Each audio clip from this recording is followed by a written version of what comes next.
근대사라고 하는 것이 유럽이 이제 패권을 차지한 그 역사죠. 우리 소위 말하는 대항해 시대 이후에 세계를 연결해서 근대 세계를 만드는 거기에 중요한 역할을 했고, 그 1차 원인이라고 하면 2차는 이제 산업혁명, 프랑스 혁명 이걸 거치면서 그야말로 이제 패권을 잡았는데, 그래서 아마 19세기, 20세기 전반 요 정도까지가 이제 유럽이 패권을 차지했던 그런 시기라면 20세기 들어와서 우리가 잘 알다시피 미국의 세기, 그 다음에 냉전 시기에 소련의 등장, 그 다음에 이제 오늘날 중국의 상승, 이런 시대를 맞이해서 21세기 현재에는 유럽이 쇠락하는 그런 현상을 우리가 볼 수가 있습니다. 그래서 저는 이걸 볼 때 약간 그 느낌이 들어요.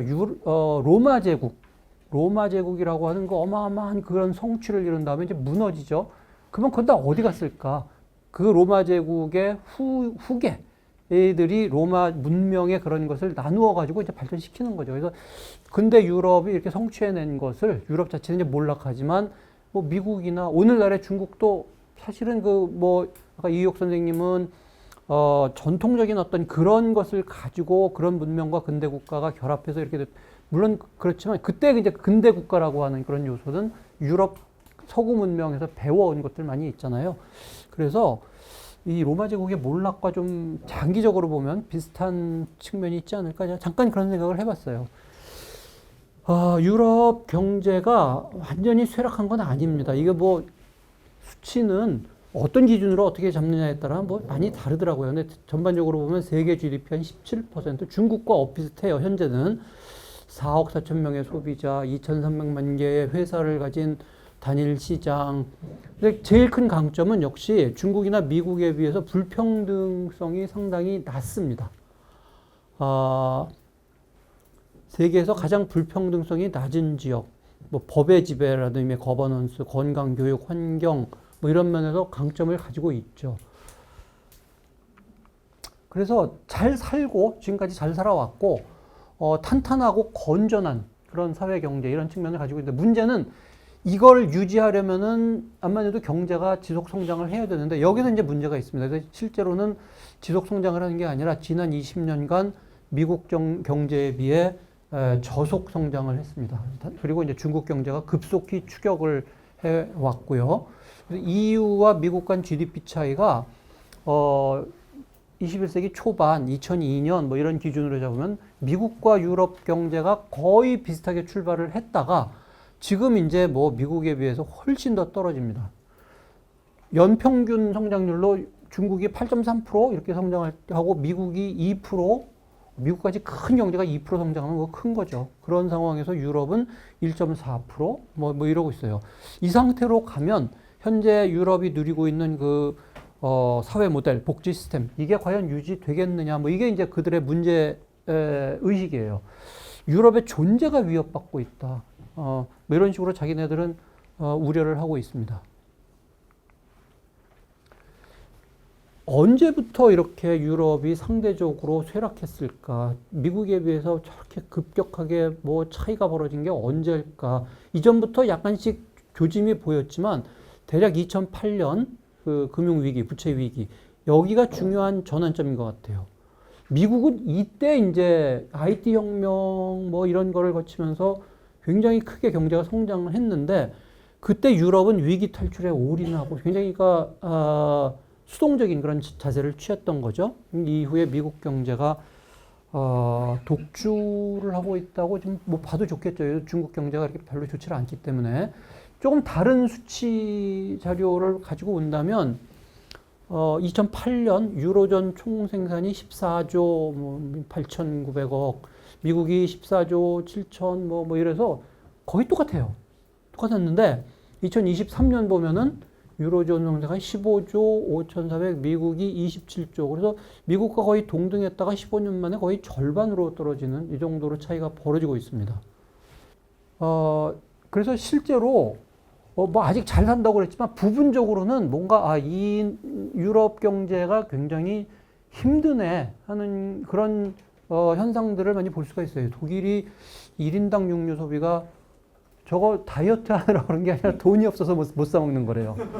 굉장히 이렇게 실제로 사는 게 어렵고 뭐 이래서 육류 소비가 떨어졌다든지 지금 독일이 2년 연속 마이너스 성장을 하고 마이너스 성장이 뭡니까 이게 지금 이러고 있고 그래서 독일이 유럽 성장 엔진이라고 불렸는데 이제는 엔진이 아니라 병자가 되는 것 같아요. 왜 그랬을까?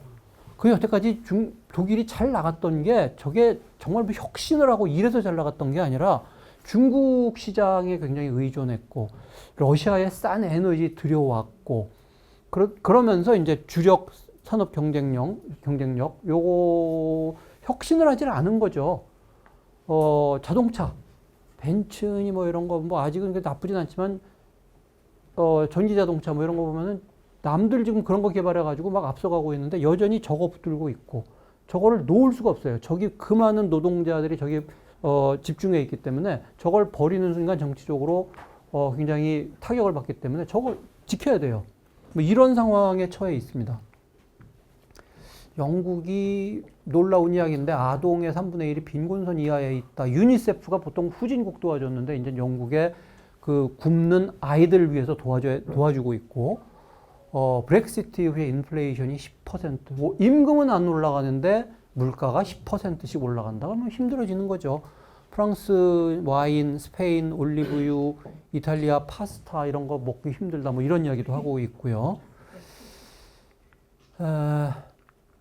왜 이렇게 됐을까? 뭐 표면적으로 이야기할 수 있는 게 이거죠. 인구 고령화. 그러니까 이제 저생산성의 복지 비용이 증대하고 그래서 이민 그 노동력을 많이 받았는데 이게 이제 최근에는 이런 그 아프리카나 뭐 터키나 이런 쪽에 노동력 받아서 그렇게 아주 비인간적으로 대접한 건 아니에요. 나름 잘해주려고 한 측면도 있으나 이제 최근에는 결국은 이 다문화주의가 실패한 거다. 그 안에서 뭐 고독한 늑대 뭐 그런 거죠. 거기서 테러하고 있고 여기는 인간이 사는 곳이 아니야. 뭐 사실은 잘해주느라고 그랬는데 뭐 이런 식의 태도를 보이고 있고 그렇죠. 뭐 거기에 아무리 잘 나가봤자 탑 클래스로 올라가지 못하고 그냥 이렇게 그 사회의 중하층 이쪽으로 머물러 있으니까 불만이 많겠죠. 단기간에 탈출하는 것이 어려워 보입니다. 물가가 앙등하고 임금은 정체하고 그러니까 당연히 구매력이 떨어지고 실업에게 이런 악순환이 일어나고 있고요. 돌파할 신성장 동력이 부족합니다. 요즘 옛날 얘기죠. 1990년대 세계 반도체 생산의 44%. 요즘 유럽에서 무슨 반도체 생산해요. 미국과 아시아에 완전히 빼앗기고 IT, 배터리 이런 것에서 글쎄 중국이나 미국이나 동아시아를 쫓아갈 수 있을까 모르겠습니다. 아마 못할 것 같아요. 그래서 단기간에 이런 데서 탈출하기가 어려울 것 같습니다. 군사력도 그렇죠. 러시아가 지금 뭐 우크라이나와 전쟁하고 있고 뭐 그렇지만 사실은 2차 대전 끝나고 나서 그러니까 지금 우크라이나 전쟁이 유럽 대륙 내에서 일어난 정말 오랜만에 최초의 전쟁이죠. 전쟁이 없었어요. 그리고 누가 유럽을 그 공격을 해요. 제가 프랑스에서 유학했는데 거기 친구들 보면 그래도 군대를 가더라고요. 1년. 너 군대에서 뭐 했니? 그러면 1년 동안 탁구 쳤어. 이러고 있어요. 군사적인 위협이 사실상 없습니다. 그러니까 군사 측면을 방기한 거죠. 이거는 미국에 의존을 해왔던 거예요. 그러다가 요즘 이제 니네 방위비 써야지, 2% 써야지, 그러다가 최근 4% 써야지 이러고 있잖아요. 맞는 말인지 모르겠는데 혹시 우리나라가 지금 유럽을 쳐들어가면 다 정복할 수 있다고. 거기 독일 군대 중에 헬리콥터 뜨는 게 열 몇 대밖에 안 된다. 나머지는 다 뭐 형편없다. 잘 만드는 거 있죠. 팔기 위해서. 탱크나 무슨 프랑스 비행기 뭐 이런 거 있긴 합니다. 뭐 일부예요. 나토가 지금 각국이 GDP 2%를 요구했는데 지금 2% 안 되고 있죠. 요즘 이제 많이 못 늘린다고 그러지만 2%로 올린다고 하면은 독일 같은 경우에는 55조 원을 더 써야 돼요. 이거 굉장히 큰 부담이죠. 하물며 4%? 그러면 이게 당장 방위비 올리는 것도 사실은 결코 쉬운 문제는 아닙니다. 오히려 요즘에 군사력 강화하는 건 뭐 폴란드라든지 동유럽 이쪽 국가는 오히려 더 강해지고 있는 그런 상황이에요. 그래서 이런 모든 걸 볼 때 최근까지 세계 이 헤게모니를 장악하고 있는 그거는 미국, 유럽, 아시아, 그러니까 뭐 중국과 일본, 한국 뭐 이 정도 이거였는데 유럽이 이 중에서 제일 먼저 탈락할 가능성이 있죠. 근데 이제 중국도 최근 경제가 조금 부진하고 미국이 경제적으로는 뭐 전반 뭐 길게 보면은 쇠퇴할지 모르겠습니다. 최근에는 이제 혼자 지금 잘 나가고 있죠. 근데 미국 경제는 이거는 정말 잘 나가고 있는 걸까? 만약에 미국 경제도 이거 나빠지면은 전 세계가 동반 어떤 하락하는 거 아닌가? 이거 지울 걸 그랬다. 제 자신 없는 이야기다. 미국 제조업 공동화되고 있습니다. 미국이 패권을 차지하고 있다고는 하지만 압도적인 경제력, 압도적인 뭐 제조업 이런 거 아니잖아요. 1928년엔 미국의 그 제조업 생산 비중이 세계 44.8%였는데 2019년은 세계 16.8%, 푹 떨어졌고요. 인도계가 뭐 그렇게 그렇죠. 인도계, 무슨 한국계, 뭐 이런 외국 두뇌, 이걸 수입하고 있습니다. STEM이라고 그러죠. Science, Technology, Engineering, Mathematics. 이쪽의 인재들 들여와서 이 사람들을 가지고 이제 뭐 운영을 하고 있고요. 미국의 적자는 뭐 어제 오늘의 이야기가 아니죠. 전쟁 직전이 2021년 보면은 EU에 대해서 2,200억 불 적자 다 수입해서 먹고 있어요. 스위스는 이제 EU가 아닌데 스위스만 해도 400억, 일본 600억, 한국 300억, 대만 400억, 중국 3,500억 이 정도의 적자를 보이고 있습니다. 그러니까 미국이 세계를 사실 완벽하게 지배하는 게 아니고 단지 강력하게 통제를 해야 돼요. 유럽 경제와 동아시아 경제를 통제를 해서 그래서 패권을 유지하고 있는 측면이 있습니다. 우크라이나 전쟁이 터졌을 때 이건 이렇게 드러나는 그런 문제점들. 러시아가 쫄딱 망하고 금방 무너질 줄 알았더니 웬걸 러시아 군사뿐만이 아니라 경제도 상당히 잘 버티더라. 생각보다 훨씬 낫더라. 이러고 서방이 미국, 유럽, 일본, 대만, 호주, 한국 정도 해서 금방 러시아를 누르고 뭐 그럴 줄 알았더니 최근에 이제 우크라이나가 결국 지는 거로 가는 거죠. 그렇게 압도적이지 못하더라. 군사력으로 압도하지 못하는 정도가 아니라 또 이데올로기적으로도 다들 뭐 러시아 비난하고 그럴 줄 알았더니 꼭 그런 것도 아니에요. 사실은 뭐 우리나 그렇게 우크라이나에 편들고 러시아가 나쁜 놈 뭐 이러고 있지만 그거에 그 대의에 그렇게 전 세계가 동의하지도 않습니다. 그리고 이제 여기가 중요한 건데 유럽이 미국의 불종적인 거 아닌가. 미국의 요구를 그냥 수용할 수밖에 없는 그런 입장이 이제 분명해 보이고 그 중에서도 특히 영국 같은 경우에는 이건 거의 미국에 그냥 맹종하는 그래서 러시아에 반대하고 우크라이나에 강력 지원하고 이거 제일 앞장선 나라가 이제 영국이더라. 그 다음에 북유럽 국가들 같은 경우에는 우리가 가지고 있는 이미지는 평화롭고 전쟁 이런 거에 관심 없고 이래야 되는데 웬걸 북유럽 국가들도 나토 편으로 돌아가고 있고요. 다른 같은 이야기입니다만 지금 이런 상황을 보면은 독일의 쇠퇴가 이제 굉장히 뚜렷하고 프랑스는 더더욱 무기력하고 영국은 더더욱 무기력하고 영국은 도대체 우리는 어떤 나라인가 거의 정체성을 상실하고 있다고 이야기를 하죠. BAM이라고 그러잖아요. Black, Asian and Minority Ethnic. 이 정도 돼야 이게 얘 똑똑한 애구나. 이런다는 거죠. 그래서 to be or not to be가 아니라 to BAM or not to BAM. That's the question. 이러고 있고요. 브렉시트 이게 사실은 영국의 정체성을 찾아야 돼 그러는데 정체성 찾기 이전에 오히려 해체가 가속화되는 그런 측면도 보이고 있습니다. 20년 전만 해도 이렇지도 않았어요. 미국이 이라크 공격하고 이럴 때 슈레더나 쉬락이 뭐 나서서 강력하게 반대하고 이랬는데 이제는 그런 독자적인 보이스를 내지 못하고 있습니다. 그래서 EU가 뭔가 이렇게 약해지고 사라진다고 하면 좀 과장입니다만 약해지고 나토가 훨씬 더 전면으로 나서서 이 유럽 국가들을 압박하고 있는 그런 측면이 보여요. 그래서 유럽 그러면 우리 되게 이제 파리와 베를린 이게 이제 주요 축 이랬는데 이게 뭔가 쇠락하고 그것보다는 오히려 런던 바르샤바 축이 부상하는 그런 느낌을 받습니다. 스칸디나비아 발트 국가들이 마치 미국의 위성 국가처럼 보일 때도 있어요. 이게 이제 유럽 EU의 모순인 것 같습니다. 개별 국가들 이런 국가들을 넘어서는 어떤 초국가적인 공동체 이거를 구상을 했는데 그러면은 국가는 스르륵 녹아가지고 거기에 완전히 이렇게 동화되느냐 그런 것도 아니에요. 그러니까 국가를 초월하면서 동시에 국가의 존립을 동시에 추구한다는 이 모순적인 이런 목표 결국은 실패한 거죠. 초월적인 공동체 구현도 못하고 국가와 국민은 뭔가 지금 희미하고 열정도 없고 엘리트들은 무책임하고 이런 비판 많이 하고 있습니다. 내부적으로.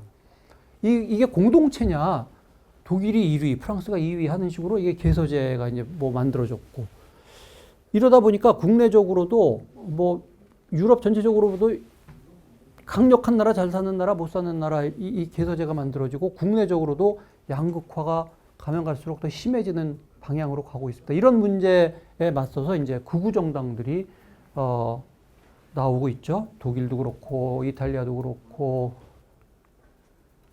그래서 요거는 뭐 좀 이야기를 본격적으로 하려면 좀 길기 때문에 뭐 살짝만 언급을 한다면 이 공동체라고 하는 것이 역사적인 어떤 그 배경이 있고 문명적인 기반이 있는데 이게 그냥 단순히 추세의 문제가 아니라 이 서구 문명 자체가 뭔가 지금 쇠락하고 있는 거 아닌가 하는 식의 비판을 하는 학자들이 있어요. 이거는 그냥 일단 넘어가도록 하겠습니다. 이런 상황에 맞서서 유럽 내부에서 우리 그냥 이렇게 망하는 건가요? 이래서는 안 되죠 하는 목소리가 나오겠죠. 그게 가장 이제 작년 후반기 말 이때 이제 장안의 화제가 됐던 그게 드라기 보고서입니다. 아마 가장 유럽 내의 목소리를 가장 잘 보여주는 텍스트가 이거 아닐까 싶어요. 마리오 드라기라고 하는 전 이탈리아 총리고 전 유럽 중앙은행 총재예요. 현재의 그 중앙은행 총재인 라게르드 여사가 드라기에게 이 상황에서 지금 우리가 이거를 돌파할 수 있는 어떤 그 플랜 이런 거를 좀 만들어 보세요. 그래가지고 1년여의 고생 끝에 이제 그 보고서를 낸 거죠. The Future of European Competitiveness. 유럽 전반적으로 생산성이 너무 떨어져. 이거를 어떤 식으로든지 고쳐야 돼. 라고, 그러면 어떻게 해야 돼? 문제가 뭐고 무엇을 고쳐야 돼? 라고 하는 거에 대한 종합적인 보고서를 냈어요. 근데 사실은, 보고서는 참 많이 내죠. 저도 보고서 참 많이 썼는데, 이 드라기 보고서 나오기 얼마 전에 다름 아닌 또 전 이탈리아 총재인 레토라는 사람이 낸 보고서도 또 있어요. 레토 보고서도 있고 드라기 보고서도 있고 내용이 거의 똑같아요. 우리 이러다 망한다. 우리가 뭔가 해야 된다. 유럽이 미국과 중국에 비해 쇠락하고 있다. 이거 분명하다. 그렇기 때문에 긴급한 어떤 조치가 필요하다. 이 기조는 똑같습니다. 근데 다만 레토 보고서보다 이 드라기 보고서가 조금 더 앰비셔스하고 조금 더 구체적이에요. 구체적이라고 해서 현실성이 있지는 않는 것 같아요. 그걸 한번 좀 보도록 하겠습니다. 근데 여기서 이제 자기가 스스로 진단을 하고, 이렇게 이 문제를 해결해야 돼라고 하는 게 이제 세 가지예요. 이노베이션, 혁신을 해야 돼. 미국 기업 뭐 이런 거에 비해서 유럽이 너무 지금 혁신을 못해. 이거를 어떻게 해야 되느냐, 뭐 이거죠. 두 번째는 그것 중에 또 특별히 유럽이 직면하고 있는 어떤 에너지 문제. 요거를 탈탄소, 요 분야에서 유럽이 뭔가 치고 나가면 요게 굉장히 중요한 어떤 그 혁신의 동력을 얻을 수 있을 것 같아요. 요런 이야기를 하고요. 그 다음에는 이제 시큐리티, 국방이라든지 아니면은 핵심 원재료 뭐 이런 거를 어떤 식으로 확보하느냐. 요 세 가지 측면에서 우리가 대비를 해야 된다. 뭐 이런 주장을 했습니다. 과연 그렇게 될까요? 뭐 또 똑같은 이야기가 될지 모르겠습니다. 세계 무역에서 유럽 비중이 격감하고 있어요. 중국 시장의 수요가 줄고 오히려 옛날에 중국이 유럽 뭐 이거 사줬는데 이제는 웬걸 중국 기업이 훨씬 더 앞서 나가고 있고 뭐 이러고 있어요. 유럽 회사들의 생산성이 크게 떨어지고 있다. 이거 어드밴스 테크놀로지 가지고 있는 기업, 세계 50대 기업, 세계 100대 기업, 이거 해보면은 유럽 기업은 4개 정도밖에 없어요. 이렇다는 거죠. 유럽 회사들은 미들텍 트랩에 잡혀 있다. 최선진 기술, 이런 거 가지고 있는 회사는 거의 없고, 여태까지 하고 있던 그 중간 기술, 요거를 놓칠 못하고 있고, 요거 꽉 붙들고 있으니까, 그러니까 이제 여기에 그냥 붙잡혀 있다는 거죠. 이 회사들은 익숙한 중간 기술 부문, 이걸 떠나려 하질 않습니다. 독일 자동차 회사, 아까 뭐 나왔습니다. 독일 자동차 회사. 이거 버릴 수가 없어요. 이거 버리고 전기 자동차로 가야지, 뭐 자동화 해야지, 뭐 어쩌고 그러면은 지금 그 많은 노동자들 다 해고해야 된다든가, 정치적인 부담이 너무 크니까 이거를 놓칠 못해요. 이거는 분명히 지는 전략인데 이걸 알면서도 지금 이거를 벗어나질 못하고 있습니다. 그래서 그러면 어떻게 하겠다는 거냐? 자본을 투입하자. 돈을 여기다가 쏟아부어서 뭔가 이노베이션을 한번 해보자. 인센티브를 주는.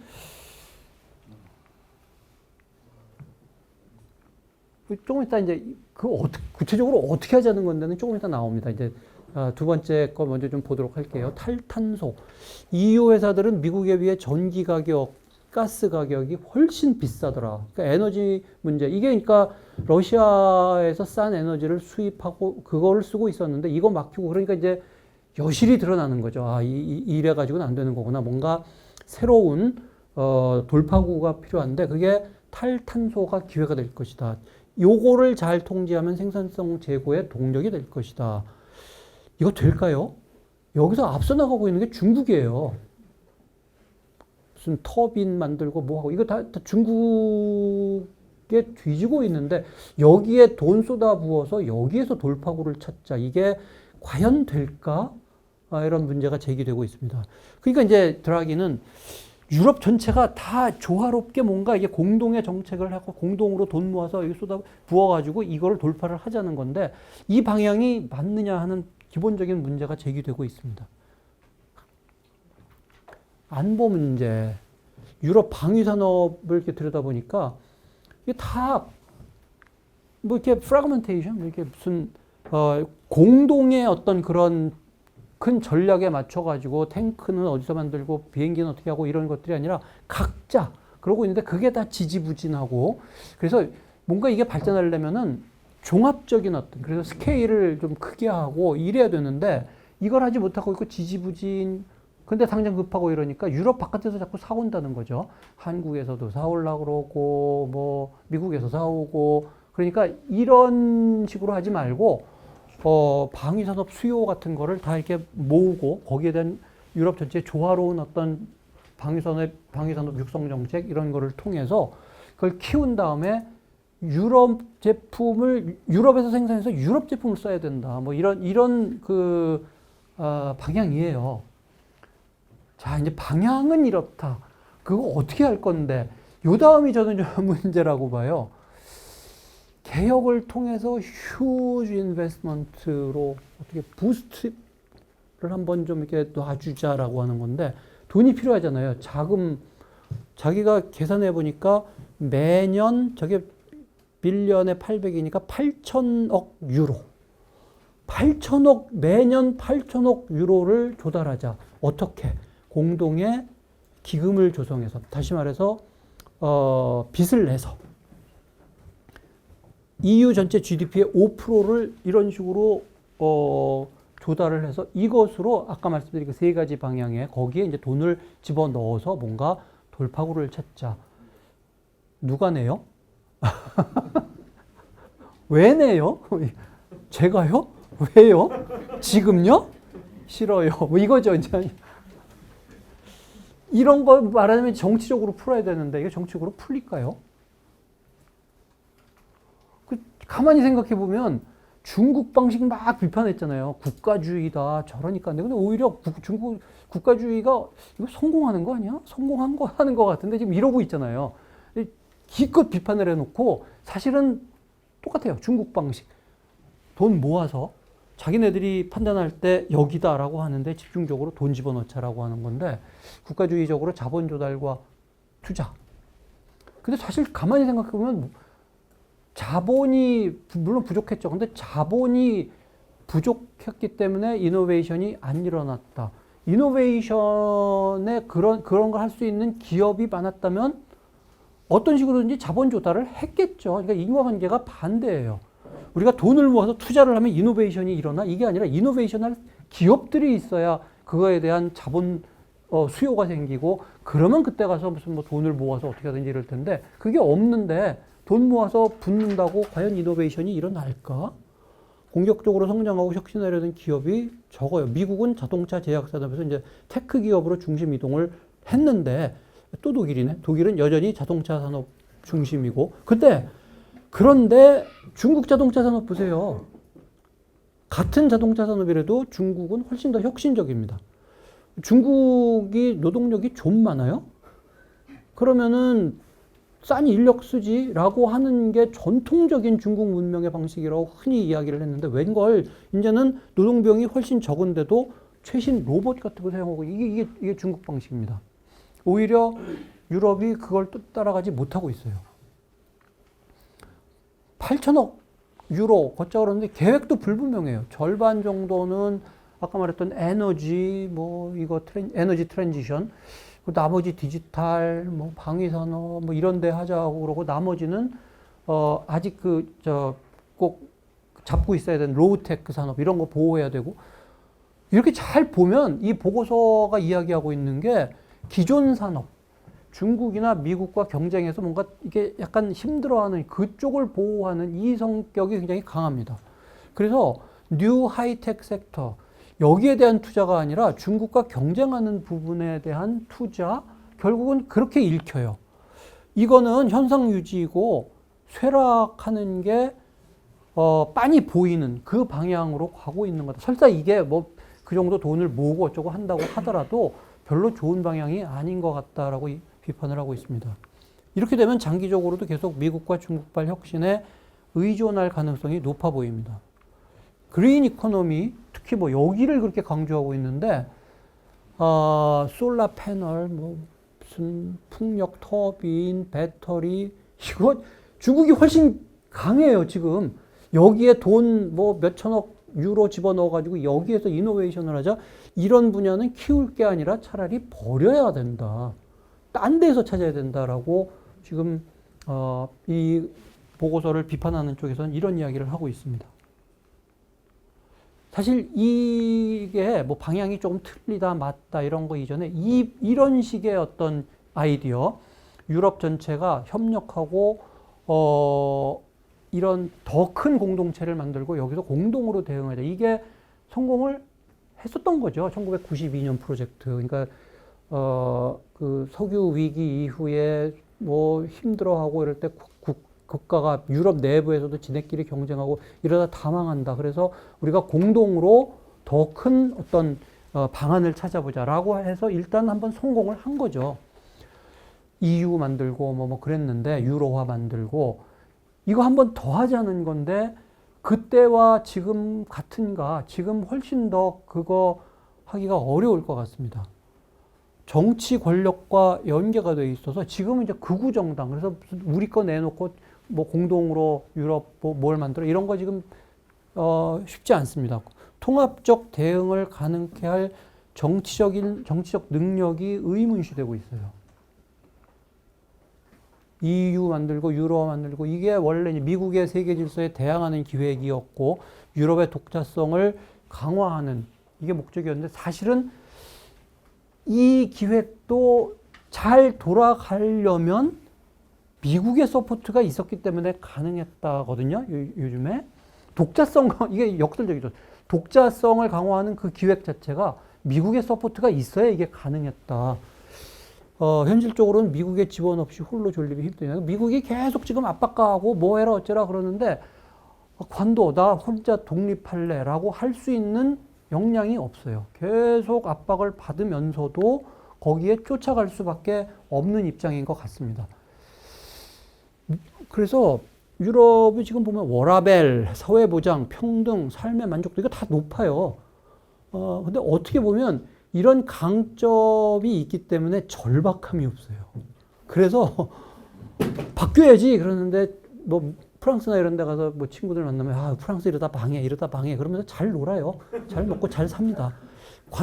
유럽 전체가 일종의 관광지, 박물관처럼 되고 있고 이렇게 그냥 서서히 쇠락해 가는 거 아닌가? 그동안에 싼 러시아 에너지, 거대한 중국 시장, 미국이 제공했던 안보, 이런 거를 이용해서 굉장히 좋은 시스템을 만들고 잘 살아왔는데, 이제 이런 시대가 지나가고 있잖아요.